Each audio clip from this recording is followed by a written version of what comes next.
Welcome back everyone, it's Mags, and I love exploring new games and franchises. As many of you know, I've become a bit of an Inti Creates head since starting the channel, and I've been recommended their Blaster Master Zero series quite a bit. But there's a problem. Blaster Master Zero is not an original IP.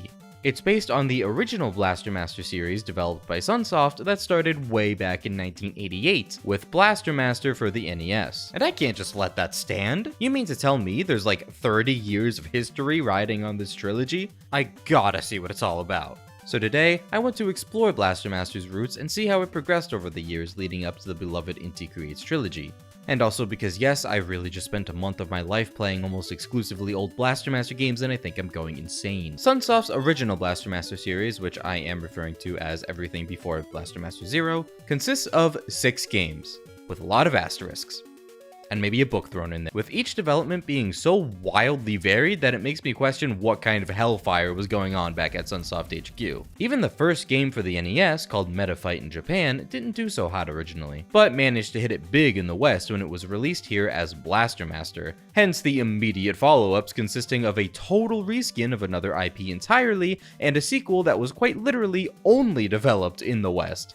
They really needed to capitalize. After that, there was a reimagining of the original NES game on Game Boy Color in 2000, a 3D PS1 game released the following year that sought to be a sequel of sorts, and then 9 years after that, a one-off reboot that, despite ending on a cliffhanger, never got continued and left the series dead until Inti Creates came along. I knew practically nothing about any of these going in, and now I've beaten all of them and I need to get it all out. First up, the one that started it all, Blaster Master for the NES. Now, I did a couple playthroughs of this, one on an emulator and one on Switch Online, hence the wildly different color palettes on display here. I wanted to be able to just use NSO footage for this, but my recording decided to cut out on me for like half the game before I actually noticed and got it back up, so you'll have to bear with me. Blaster Master's story, funnily enough, is wildly different in the Japanese and Western versions. In the original Japanese Metafight release, it follows the duo of Kane and Jennifer Gardner on the planet of Sophia III, which is in the midst of an ongoing invasion from a race known as the Invem, led by the terrifying space conqueror Goez. The Science Academy of Nora develops the Metal Attacker tank, the planet's only hope of stopping Goez. With Kane as its pilot, he sets off on his adventure to save the planet. The Western localizers didn't really like that, I guess, and decided frogs were much cooler. That's right, frogs. The new, cooler story is that a regular high school boy on Earth named Jason Frudnick has a frog named Fred. Fred escapes. Fred jumps near radioactive waste. Fred mutates because of radioactive osmosis or something. Jason must go after his beloved mutant pet and save him. He also finds a tank, and the tank is called Sophia III. So why is there a tank? You'd expect the final boss to be Fred the Frog, but remember its original story, the final boss is actually Goez and his underling, the plutonium boss. So that continuity just went out the window. I don't think children in 1988 were concerned about that, but some totally well-adjusted adults in 2024 are. And luckily for them, in 1990, the game received a novelization that Sunsoft later made canon, written by Peter Larengis and published under Seth Godin, a future successful business entrepreneur who went on to found the extremely popular in the 2000s website maker Squidoo. I'm not kidding. Side note about Fred though, there are actually 2 bosses in the game, the 4th and 7th bosses that are frogs. It's pretty easy to assume these are Fred, I sure did, and I've seen some online discussions about it, but the book actually confirms that the first frog is not Fred, but the second one is, and causes Jason great despair at having to kill it. We'll dive into the book in a bit, it's a lot more relevant than you might think, but let's go back to the game itself. Blaster Master right off the bat has a very unique style, for its time at least, being a more Metroidvania-esque game. Instead of individual levels you go through, there are 8 main areas in the overworld that you traverse with the Sophia tank. With Sophia, you can move, jump, shoot forward or upward, and use 3 special weapons with limited ammo that you can get as pickups. Those being a 3-way missile, a lightning blast that shoots downward, and a homing missile, all of which I'm almost positive solely exist for these annoying motherfuckers. But that's only one half of Blaster Master, because you can also control Jason himself. At any point, you can exit the tank, where the much smaller and weaker Jason will take a ton more damage, deal much less, and straight up die from falling down like 4 tiles. But he's not really meant to be used in the overworld. He's used to enter sub-areas that you can find scattered around. These sub-areas are just extra sections that you can find loot in, such as health pickups, sub-weapon ammo for Sophia, or gun meter for Jason, but one in each area is also going to be where the boss of that area resides. In sub-areas, the game transforms into a top-down dungeon crawler where you can shoot and throw grenades. None of Sophia's mechanics carry over, they are essentially completely separate gameplay sections. Jason even has a separate health bar which completely refills when he enters Sophia again.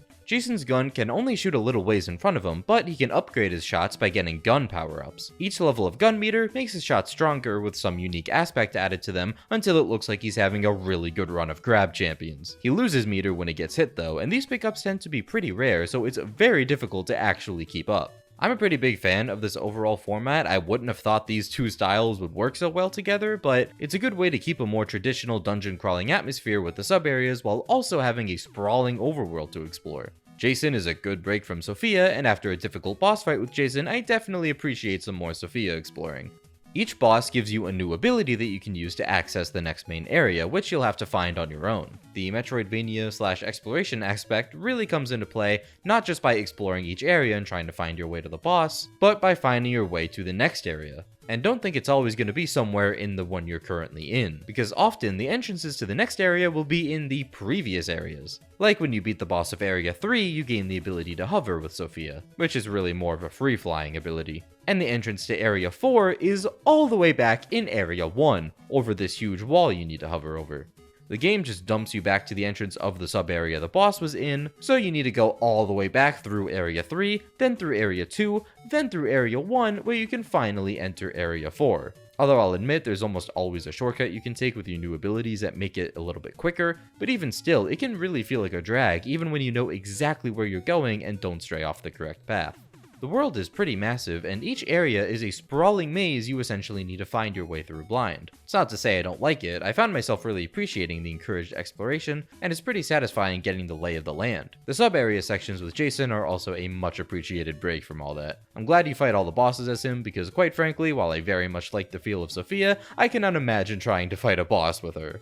Now, of course, this is an NES game, and pretty much everything I say about it, and a few others, will come with a giant asterisk, because Blaster Master is what the cool retro dudes would call NES hard. Essentially meaning, if you get a game over, God has abandoned you. You are booted to the beginning without so much as a password system. Sorry, I wasn't born and raised in the trenches. Now, it is a little more generous than most in terms of its lives. It actually uses continues and lives. Dying simply just dumps you back into the room you were in, no harm, no foul, but lose 3 lives and you use a continue, which sends you back to the beginning of the entire area, with none of your progress intact. Use 4 continues, and it's a full game reset for you. Not the kind of thing you want happening in a big exploration-based game. I did say it was a little more generous than most, but that's really only in terms of the raw number of attempts you can have. This game can be balls hard, especially with its bosses. And again, getting to some of these areas can be a real trek. Even just getting sent to the beginning of the area for a continue is scary enough in some cases, since that constitutes the area itself, then the sub-area, and then the boss fight, and then backtracking out of the area. Because yes, even after you beat the boss, using a continue will reset all of your area progress if you don't make it back out. This would be hard enough if the game was just Area 8 alone, let alone the other 7 areas. Why did they make it like this? But thankfully, we all very much live in the modern area, and I, for one, very much value my time. I am employed. So, save states are the way to go here, and with those, the game is a much more pleasant experience. It's only like this in the Western release, by the way. The original Japanese version had unlimited continues, so we were robbed if you ask me.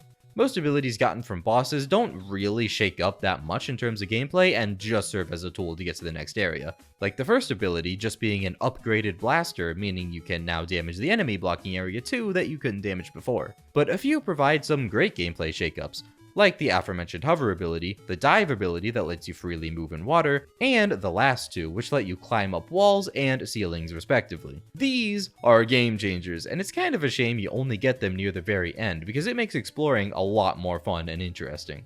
Except it also makes me feel like Sam Raimi's Spider-Man, where you automatically stick to walls or ledges you brush up against, so control kind of becomes a pain. I was almost constantly sticking to walls by pure accident, and it is very disorienting to try to get back on your feet, especially when you want to jump across a gap and you end up just sticking to the wall below you way before you would normally press the jump button, and screws up the entire flow. Shout out to the multiple times I directly ran into a pit of spikes because of this. Yeah, if this happened on an NES, I'd burn my house down. Oh, but the game does have a hilarious glitch that works on like half the bosses, because in boss rooms, pausing doesn't bring you to a unique menu like in the rest of the game. It instead just kind of freezes the game. If you throw a grenade to damage the boss and pause during the grenade and damage animations, the boss will just be stuck in an eternal hell of being grenaded to death. It's amazing. I honestly just did this to the frogs because fuck the frogs. Now, I would be remiss not to mention Blaster Master's incredibly good soundtrack. From the very first area, you're met with one of the most jammin' tunes you could find in a video game.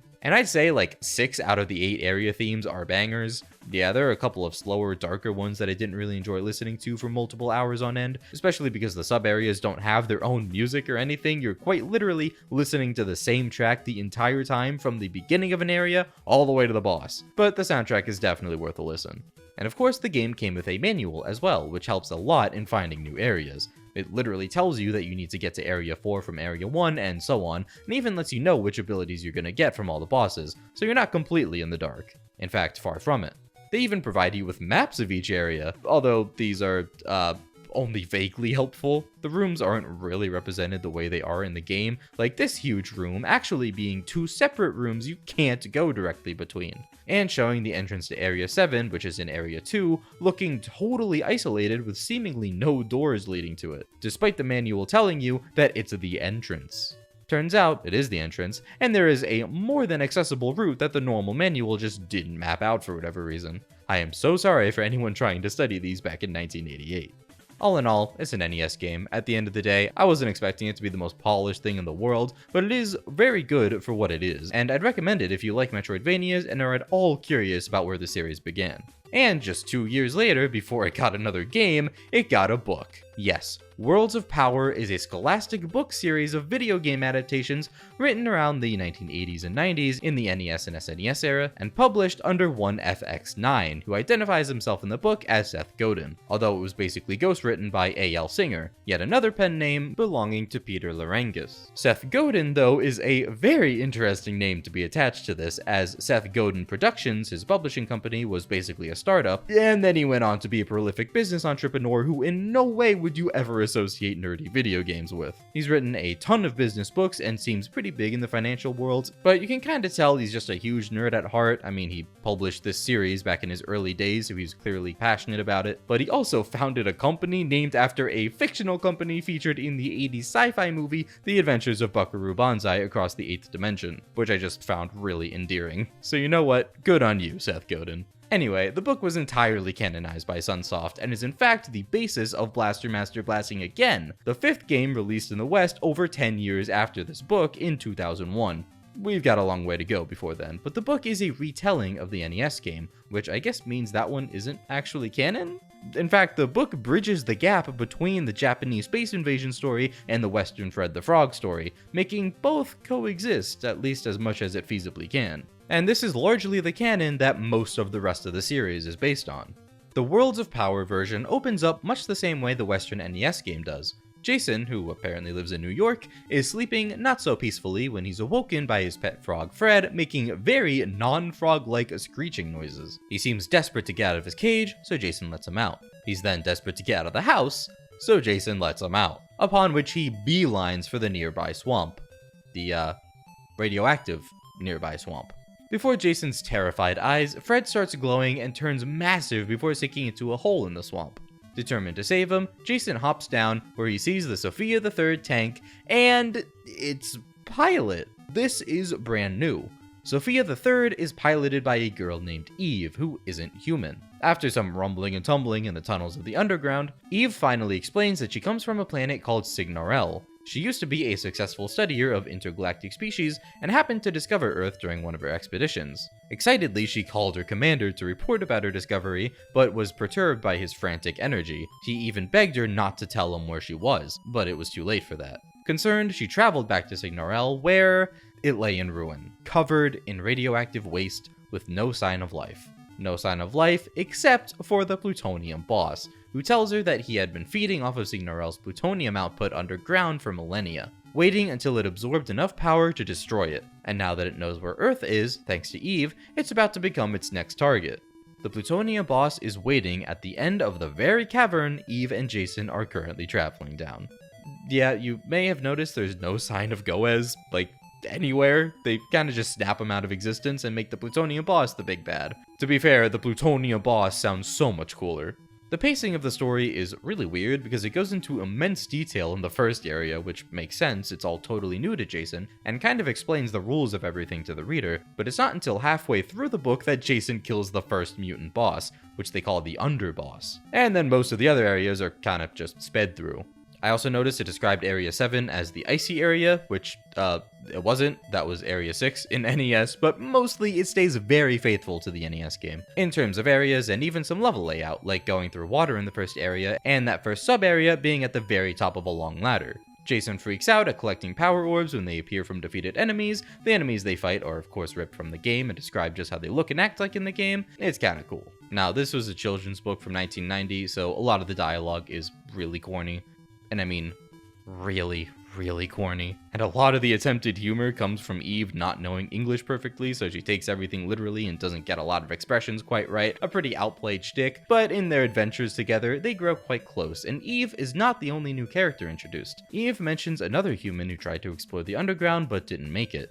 After Area 2, Eve is taken by the plutonium boss, so Jason has to go it alone. But not for long. After beating the frog mutant boss in Area 4, again, not Fred, Jason meets Alex Buffoni, the other human, who he recognizes from school.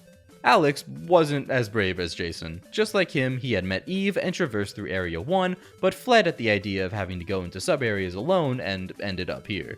After letting a fire under his ass and motivating him a bit, Jason convinces Alex to go with him and the two clear the remaining areas together. Until at the end of Area 7 is Fred. Jason would recognize him anywhere, even as a massive, hideous mutant boss. He freezes up, convinced he can't kill his best friend and beloved pet, but Alex slaps some sense into him in a much deeper and hard-hitting speech than I would have ever expected in a book like this. Shit had me tearing up. He reveals that the lobster boss in Area 5 was actually his pet lobster Plutarch, but didn't say anything at the time. This time, it's Alex's turn to light a fire under Jason's ass, and with his help, he's able to accept that his beloved friend is not the same friend that he once knew, and with a newfound determination, puts him out of his misery.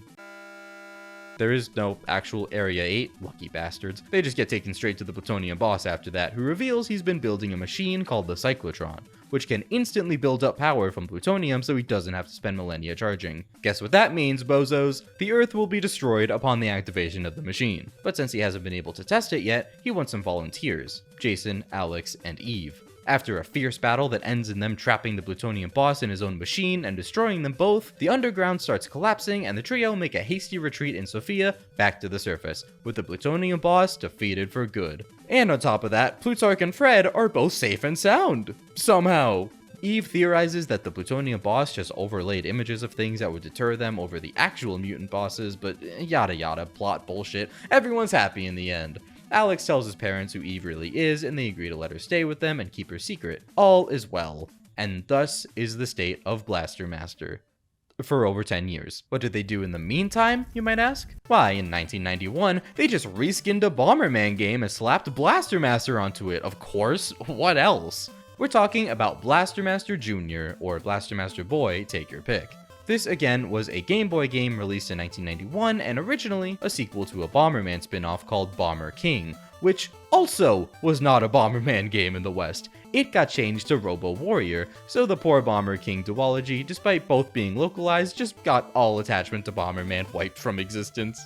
The only things they really changed were the title and box art. I mean, hey, you move in a top-down perspective, you have a gun, and these dark underground areas kind of act like sub-areas. Oh my god, it's just like Blaster Master! Really though, I've never dipped my toes in a Bomberman and wasn't too worried about the fact this was technically supposed to be a sequel, especially for a 1991 Game Boy game. I do like how the manual tries to explain the inconsistencies with Blaster Master though. Apparently Jason doesn't have his Sophia the Third tank because it couldn't fit through the underground entrance. Alright Sunsoft, whatever you say. The manual claims the story is that remnants of the plutonium boss's radioactive energy still linger in the underground and is transforming new mutant bosses, so Jason rushes in to stop them. How unbelievably fitting that the cause of this, shown in the beginning cutscenes, looks like some kind of device very reminiscent of the cyclotron. As far as I can tell, nothing was actually changed in the game, and this cutscene is in the original JP Bomberman release, so clearly not the cyclotron, but the stars really did align, huh? Blaster Master Jr. features 9 main, sticking with Blaster Master lingo, areas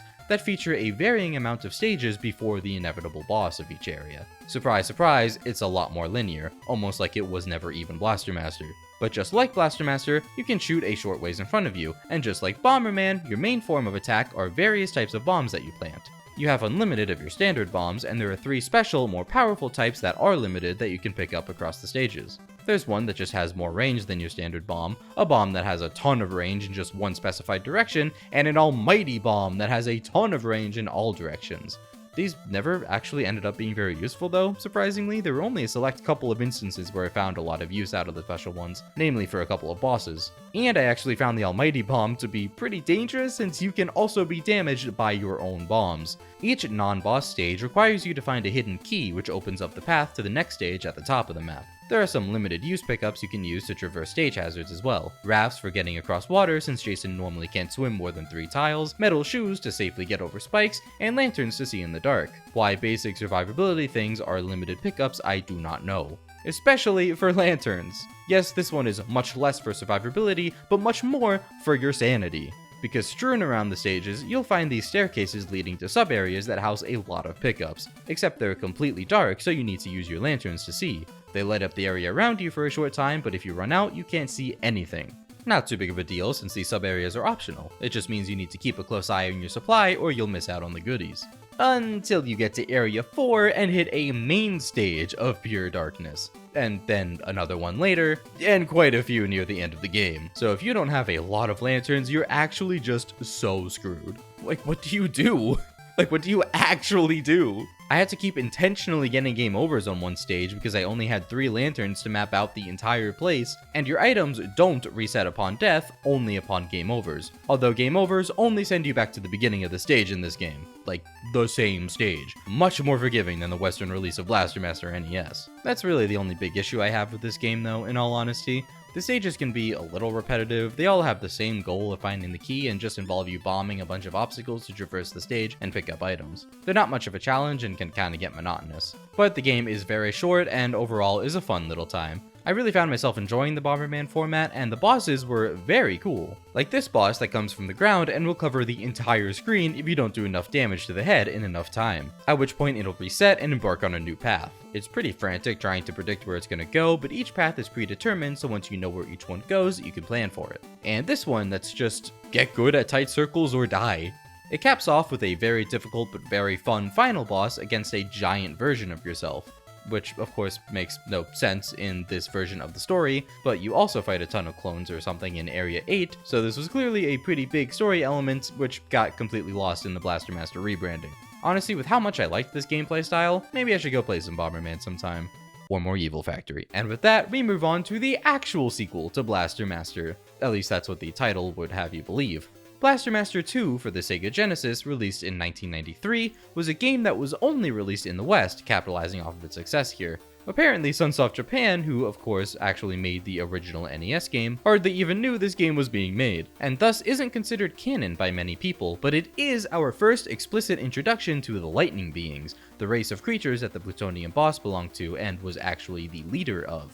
The story here is that 4 years after the original Blaster Master, Jason is housing Sophia in an abandoned barn for safekeeping. One night though, a lightning being appears and attacks the barn, destroying it and Sophia and knocking out Jason.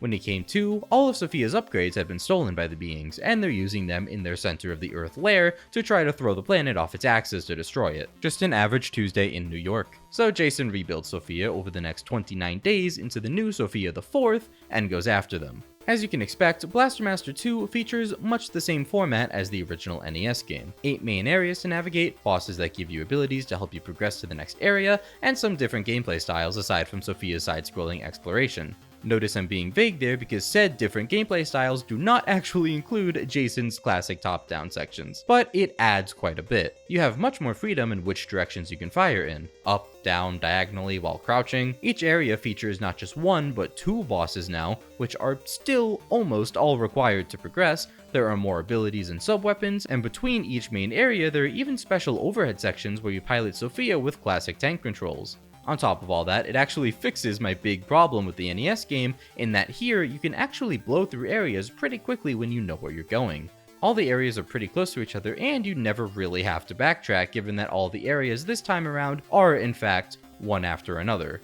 All of these I think are great ideas, so you'd think this was an absolute slam dunk of a title. And yet. First off, Blaster Master 2 retains the harsh punishments for losing that the NES game had, except here you can choose how many continues you get, or credits in this case, between 2, 4, or 6. But in this game, even just dying normally sends you back to the beginning of the area, although you do keep all of your area progress. Meaning if you already got an ability from a mid-boss, you don't need to refight that boss when you die. You'll still have the ability. You do not have this luxury for using a credit. All of your area progress is wiped. So again, save states are the way to go here, since if you lose all your credits, you will literally have to restart the entire game, but at least having to do that isn't as soul-crushing as in the NES game, on account that this one is significantly easier. I would actually be pretty okay with this life system, all things considered, if it weren't for those damn overhead sections, but we'll get to that. As for basic gameplay differences, again, there aren't any top-down Jason segments anymore. In fact, there aren't really sub-areas at all, just doors that lead to a different place in the same overworld map. So that entire gameplay style is just gone.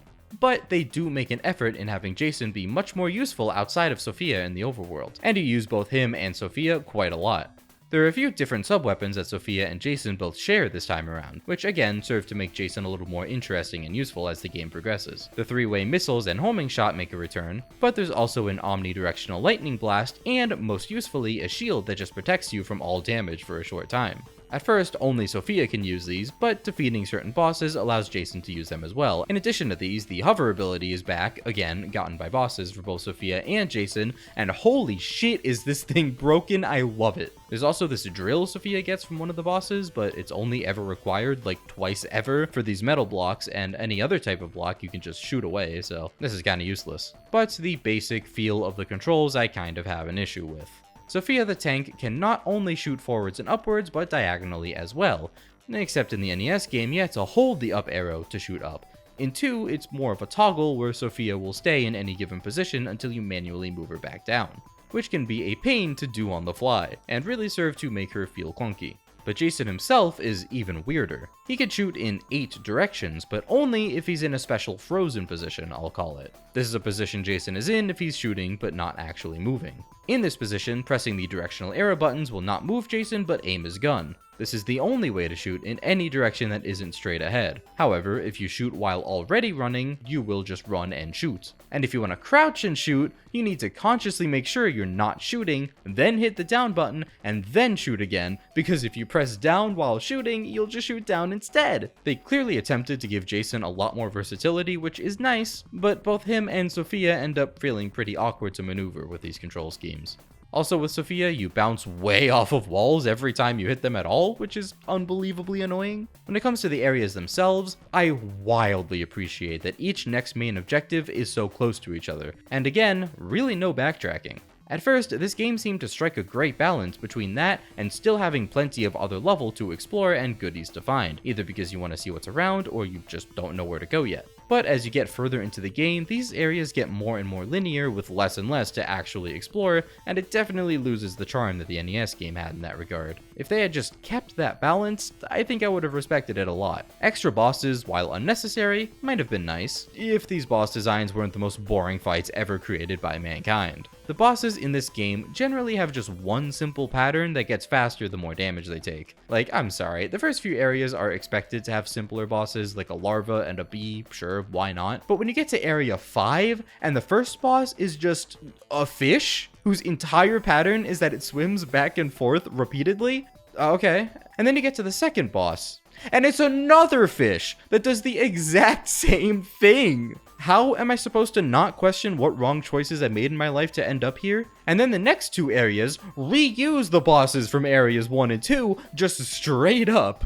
Area 3 quite literally uses the same hilariously easy boss twice, not even a design change or anything. I could go on, it's just a mess. And the final boss, well, it isn't just some bullshit two-phaser, that's nice, and once again, it's piss easy and not all that interesting. Also, while he may bear some resemblance to Goez, it is not him, it's just some other random lightning monster that doesn't really have any connection to anything. What's worse, you can't even use any of your cool new sub-weapons or abilities for these bosses, since they are in a completely isolated gameplay style, this more zoomed-in perspective that doesn't give you access to them. So all you have is your basic gun.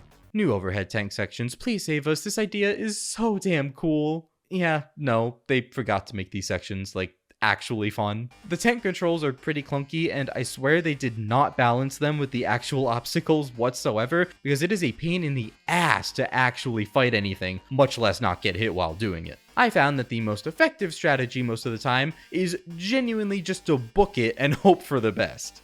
Projectiles will be coming through walls from seemingly out of nowhere, not to mention these terrible lasers that will bounce off walls and just end up completely unavoidable, and you just really don't have enough mobility to work around anything properly. It also makes heavy use out of these enemies that turn their sections into a stealth game because you need to wait until they turn around and slowly follow them from behind, because if they see you, they will end you. Oh, and just like Jason's normal overhead sections in the NES game, this is a completely separate mode, so you can't do anything you normally can do in the overworld and vice versa. Nothing carries over, except your health for some reason. You can at least find special pickups unique to these sections under destroyable objects though, only half of which help you and half of which hurt you, I'm not kidding.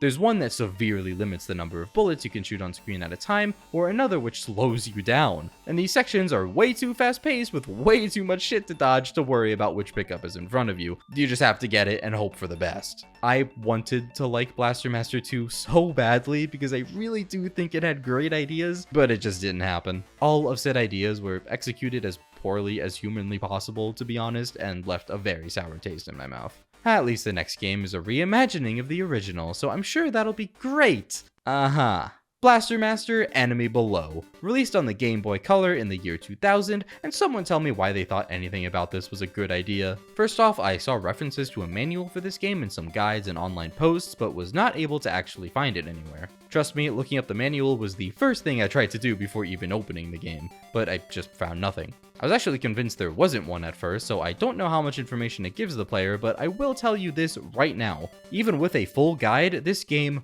really tests your patience. Thank you, Deathspork, you seem to be the only person in existence to have done anything on this game. Enemy Below is not exactly a remake, but it takes the original NES Blaster Master and it just kinda does it again. It plays almost exactly the same, with the same sub-weapons, same themes for each of the 8 areas as the first game, and even uses the same music. But the layouts of the areas are totally different, as well as all the bosses, largely making this game more NES Blaster Master for those who want it. And hey, I liked the NES Blaster Master, so what the hell went wrong?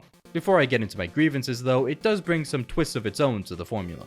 The most striking difference is that in each area, you not only have to find the boss, but also a key that will unlock the boss's sub-area in the first place. So just like in Blaster Master 2, there are actually 2 objectives per area, except for the last 3 areas where they bump it up to 2 keys for whatever reason, making for 3 objectives. Jason's gun meter is also slashed down to only 3 levels instead of 8 like in the original, but there is some super secret special collectibles scattered around the world that you can collect for permanent upgrades, one of which bumps the gun meter back up to 8. I don't know why they locked this behind a secret collectible, but sure.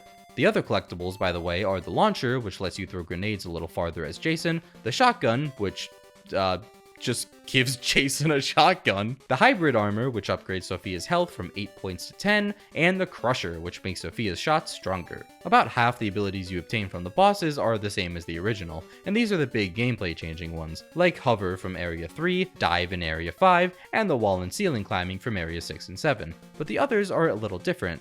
Just like in the original though, they just serve as ways to get to the next area without really changing anything about the gameplay. Like the ability you get from area 2 just lets you cross these arrows that lead to area 3, which normally without it push you back and don't let you cross, and that's the only time you ever see them. My main issues with this game really just come from the navigation, because I swear they made these areas even bigger than the original NES games were, but for a Game Boy screen. Do you see how zoomed in this is? I felt like it was impossible to navigate anywhere or know where I was going at any given moment, and the labyrinthian layouts of these areas really don't do it any favors. Even now, well after playing the NES game, I'm confident in my ability to navigate through the majority of those areas from memory, but even right after playing Enemy Below, if you dumped me in almost any of these areas and held a gun to my head and asked me to get through it, I'd just beg you to shoot me. Getting literally anywhere in this game feels like a monumental ask.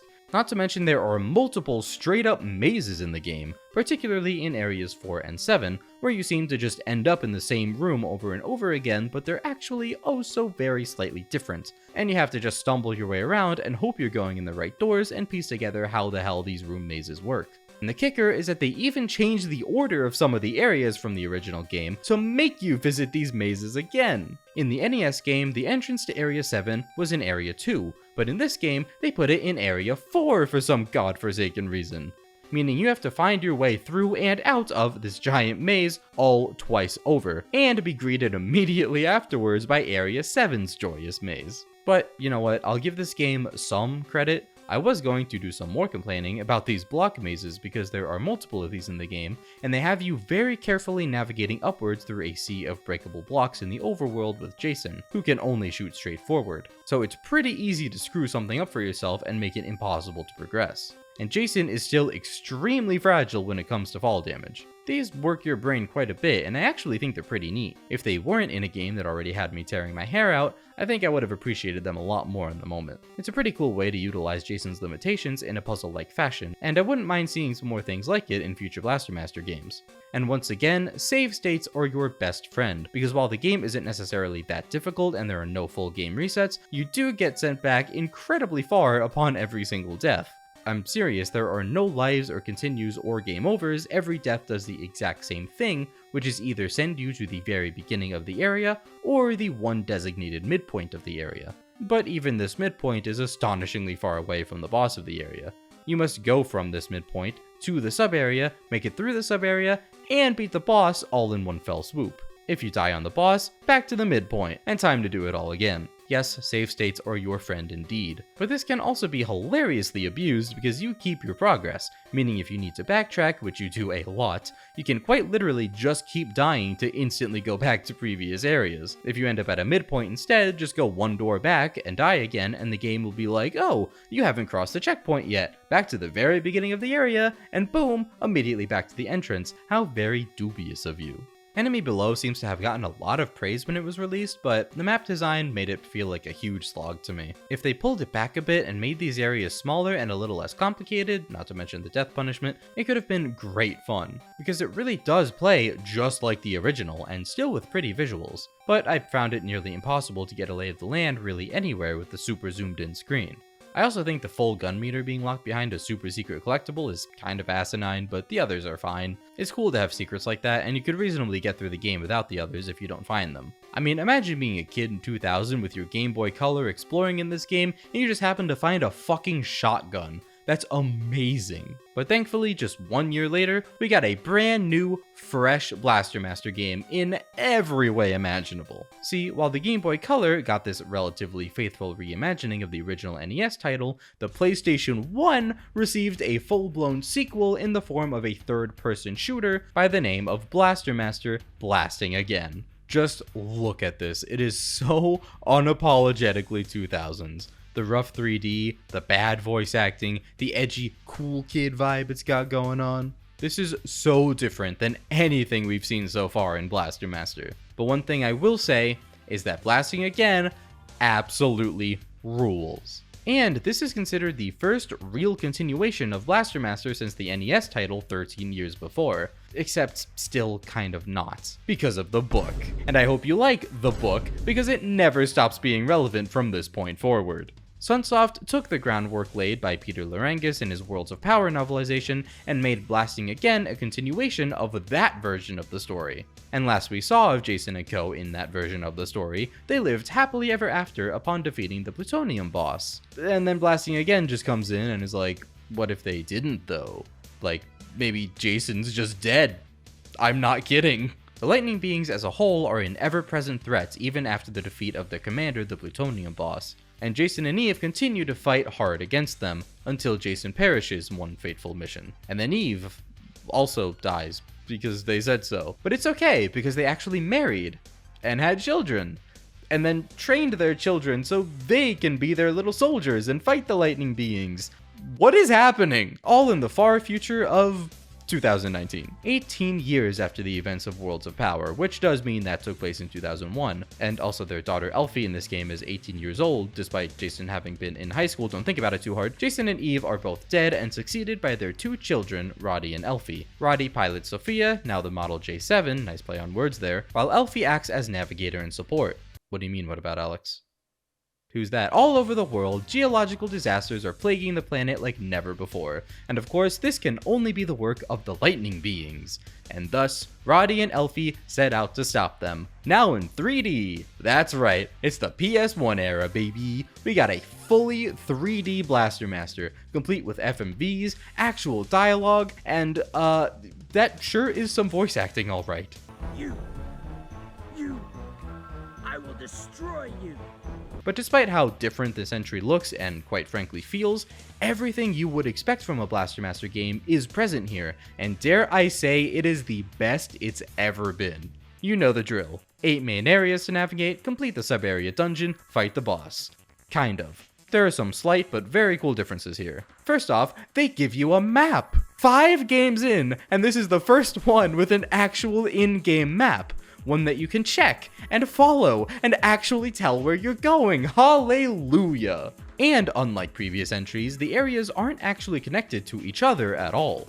Instead, they're all connected to one main hub called the ground, which means that backtracking is practically non-existent here for the first half of the game. The only thing you need to worry about is exploring and navigating the areas individually, not worrying about having to haul back through 3 areas again just to start making some more progress. It also makes you more free to visit any area at any time. And the areas are pretty varied in what you need to do to progress, at least compared to its predecessors. In those, you had the same exact objectives in every single area. But here, each area is different. Sometimes you'll hit a few different switches scattered throughout to remove some barrier, sometimes it's destroying a bunch of generators in a sub-area to remove some barrier, sometimes it's activating these weird seed things to remove some barrier. Alright, yeah, maybe it's not that varied, but they feel different enough as to where you'll never really know what you're going to be doing when you enter a new area. Like in Area 4, you're immediately teleported to the other side of the map and have to travel back a bit until you stumble upon this giant room surrounded by 3 sub-areas, all of which you must visit and destroy some generator in to leave the main room.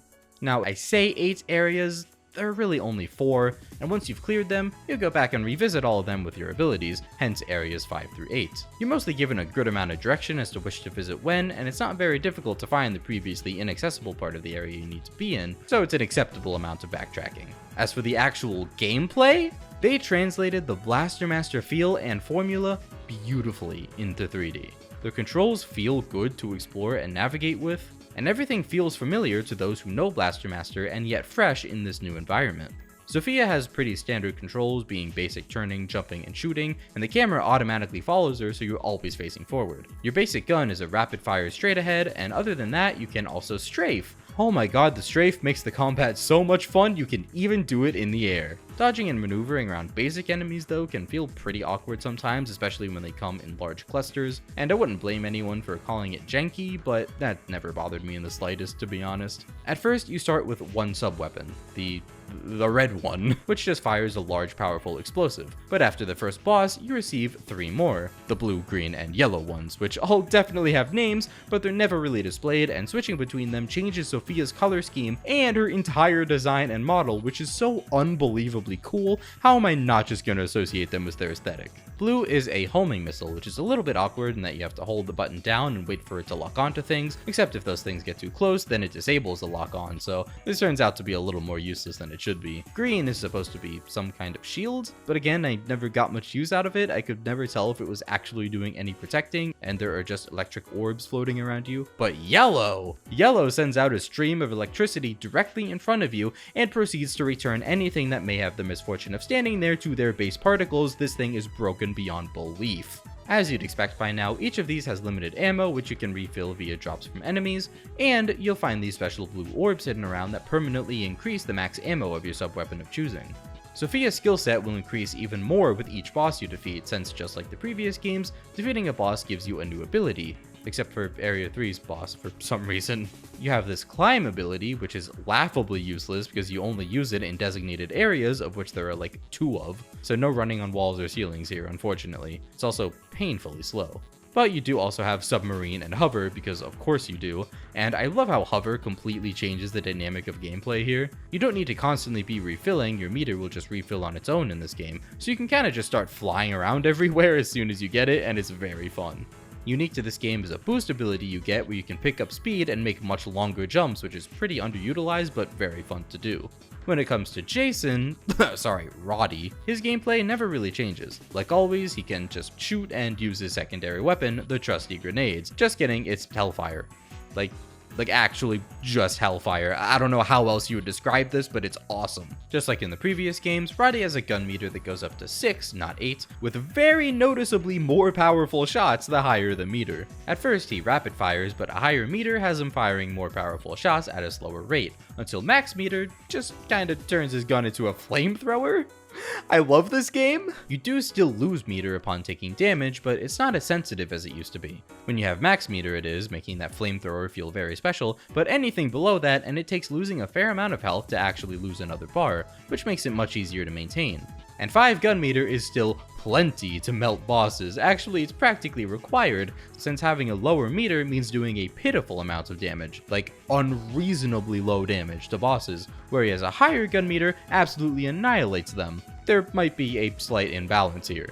This doesn't apply to every boss though, because one of the coolest things this game does is have you fight bosses not only as Roddy, but also as Sophia. I remarked before that I could not imagine fighting bosses as Sophia in the 2D games, but this iteration of Sophia is so fun to fight with. Thank you, Sunsoft, for thinking to do this. But they go beyond even that.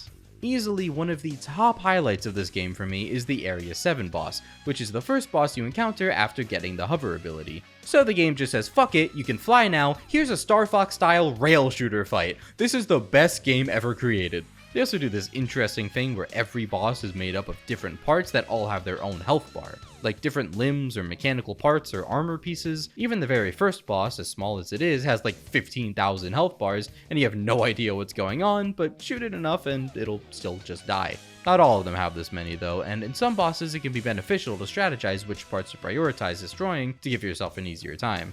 The aforementioned rail shooter boss and the final boss especially come to mind here. As for how the story develops throughout the game, because for once the story does develop throughout the game, about halfway through, soon after exploring the 4 areas for the first time, Elfie gets taken by the main antagonist behind the Lightning Being's mischief, and Roddy has to go it alone. But not for long, because his dead mom Eve just starts talking to him.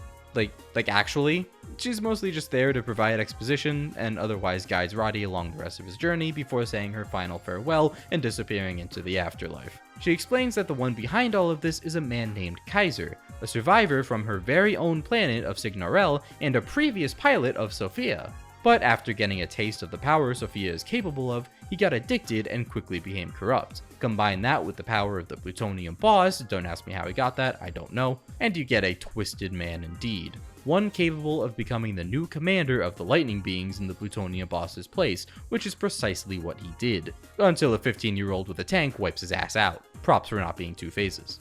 Eve passes on in peace, and Roddy looks into the sunset with the now safe Elfie, as they will presumably carry on fighting the good fight against the Lightning Beings when they inevitably crop up again, just like their parents before them. Cue touching end credit scene where Roddy leaves his helmet on Jason's grave, and that's Blaster Master blasting again. Is this what experiencing peak fiction feels like? Oh hey look, that's the end of this timeline! I'm serious, they never continued this, but I can't be surprised since people probably prefer having Jason again and they kinda shot themselves in the foot by killing him off before the events of the sequel, so there was no more Blaster Master for nearly 10 years, until they decided to reboot the entire thing fresh with Blaster Master Overdrive on the WiiWare. The last stop in our journey. Surprisingly, despite being a reboot, Jason is nowhere to be seen. Instead, the story follows Alex, the one who got away. They remembered he existed. At least I have to assume it's Alex Buffoni from the book. There's no mention of his last name in Overdrive, and I couldn't find any official confirmation one way or another. The closest thing is the Blaster Master fan wiki just kind of saying he is. So sure, let's go with that. This is a new timeline anyway. It's not like we have to worry about continuity anymore. There are a billion names they could have picked, and they happened to pick Alex. I'm coping so hard right now. Earth is suddenly hit with a viral outbreak, which afflicts Alex's wife and child, and Alex just so happens to be a viral biologist. So he uses his research tank, Sophia, because every biologist worth their salt has a giant armed tank at the ready, clearly, and so he sets off to destroy the source of the virus. Overdrive aims to bring back the original feel of the classic Blaster Master games, going back to a more standard 2D pixelated environment.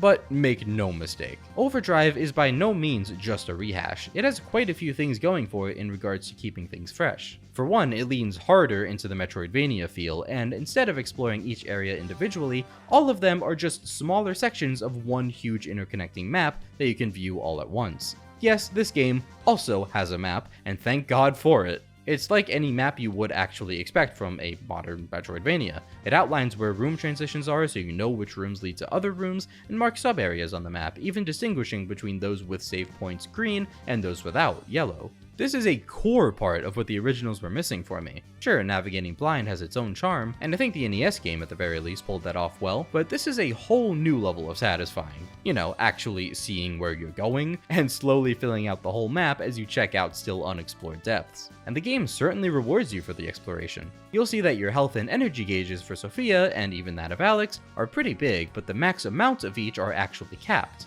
Strewn around the map, you'll find special collectibles that increase your max, so the more you explore, the more permanent health and energy you'll have. Energy is new to this game, and it's really my one huge complaint. Practically every ability you use with Sophia, counting your normal gun, uses energy. No energy left, you can't do anything. You need to stay still for a few seconds to refill it, and then back to the action. The abilities you get from the bosses are actually super cool, and the game makes really great use of them both to get around and to fight enemies with, so why does it also introduce a new mechanic whose sole purpose is to put a damper on them? It's not like you'd be OP or anything without it. In fact, the game can be pretty damn difficult as it is, and whether you have limited energy or not wouldn't really change anything. It just serves as, at best, a mild annoyance realizing you have to sit still for a sec, or at worst, causing your death because you weren't watching the gauge and all of a sudden you just can't fire your gun or grapple out of harm's way. The energy gauge aside though, the boss abilities consist of 2 active ones that Sophia can cycle through to replace her normal blaster, as well as a multitude of your normal passive abilities. The passives are really all the classics like dive, hover, and wall climb, although hover is more of a glide than a free-flying ability unfortunately. But the 2 active abilities are new and fresh. First is the grappling hook, which just does exactly what you'd expect it to. You'll zip to whatever surface it latches onto and is super satisfying to use in conjunction with hover. There are a lot of high up places you can get to by grappling the ceiling and then maintaining your height with hover to get you over.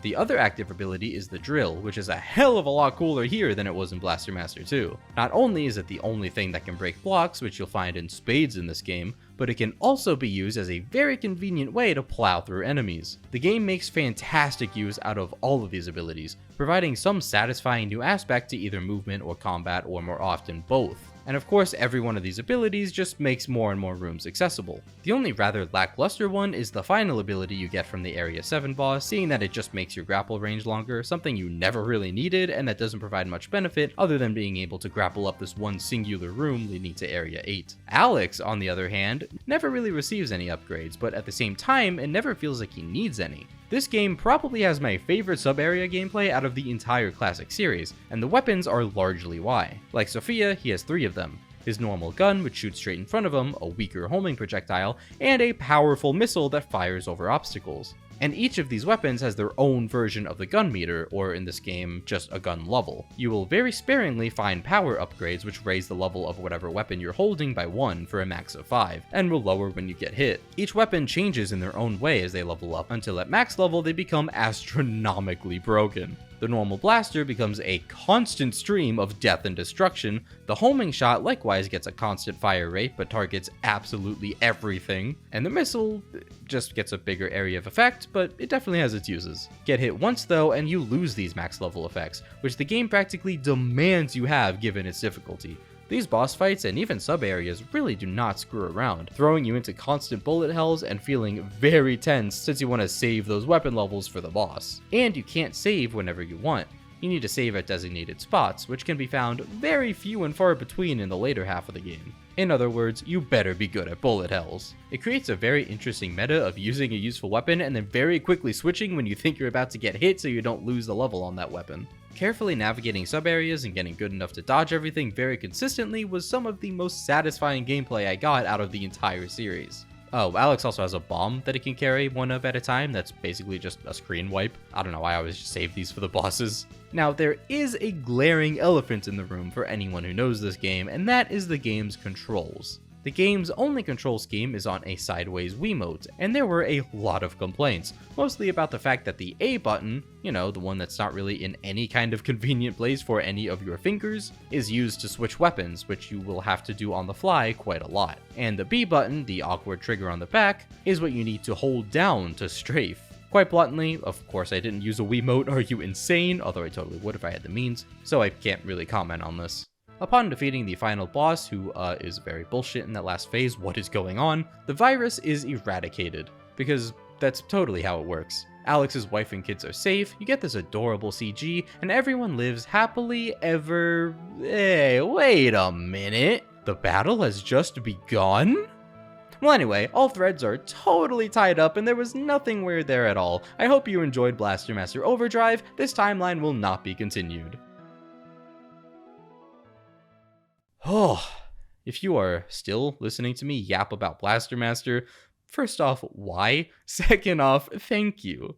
Really, it was just a treat getting to dive deep into an old series like this, and I very much enjoyed it, for the most part. And I certainly wouldn't complain about doing something like this again. I'm glad to have been able to explore something that seemingly has been pushed to the wayside in favor of the cool new popular Zero series. Although to my knowledge, the originals were never really that popular in the first place, aside from that first NES game. Feel free to let me know your own thoughts about the classic Blaster Master series. I really don't know what the general consensus on a lot of these are, and it would be great to have some conversation. And I really am beyond hyped to finally get into Inti Creates' rendition, which I've heard nothing but raving reviews about, so look forward to that in the future. For now, this has been the Blaster Master extravaganza, I guess. I had a great time, and I hope you did too. With that, I will see you in my next endeavor. Peace.